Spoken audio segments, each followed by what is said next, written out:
नमस्कार. वेद विकासाचा 24 तास घडामोडींमध्ये आपलं सहर्ष स्वागत.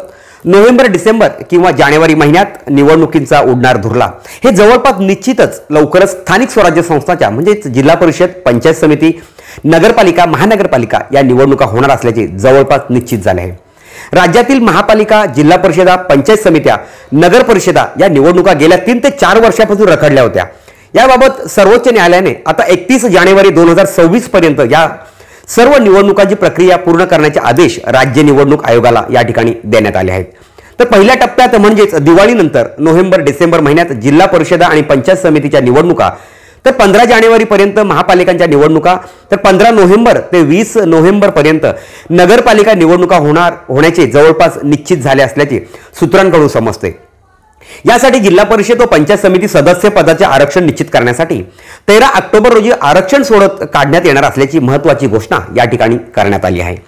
3 ते 4 वर्षापासून जिल्हा परिषद, पंचायत समितीच्या निवडणुका रखडल्या असताना अनेक विकास कामांना गती मिळत नव्हती. जिल्हा परिषद, पंचायत समितीमधून होणारी विकास कामे होताना दिसत नव्हती. तर कित्येक वर्षापासून गुडघ्याला बाशिंग बांधून राहिलेल्यांची कधी निवडणुका होतात याकडे मात्र सर्वांचे लक्ष लागले असताना निराश झालेली या ठिकाणी पाहायला मिळत होते.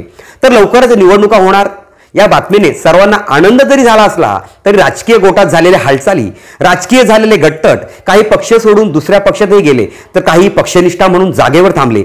या सर्व राजकीय हालचाली पाहता येणाऱ्या जिल्हा परिषद आणि पंचायत समितीच्या निवडणुकांचे तिकीट कोणाला मिळणार या हालचालींना सुरुवात झालेली दिसत आहे.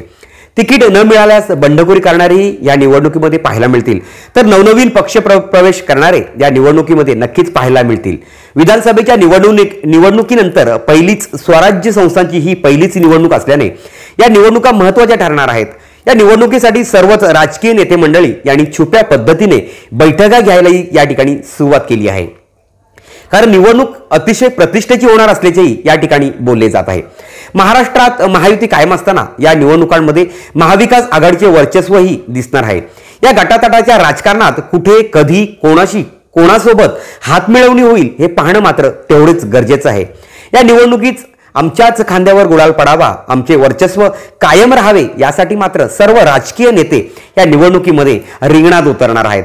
तर नोव्हेंबर, डिसेंबर, जानेवारीमध्ये होणाऱ्या निवडणुकीचा धुरळा पाहण्यासाठी आपण तयार राहा.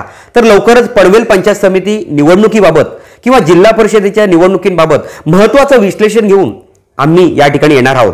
तर सर्व राजकीय घडामोडी आपल्या या चॅनलवर पाहायच्या असतील तर आमच्या चॅनलला या ठिकाणी नक्कीच सबस्क्राईब करायला विसरू नका.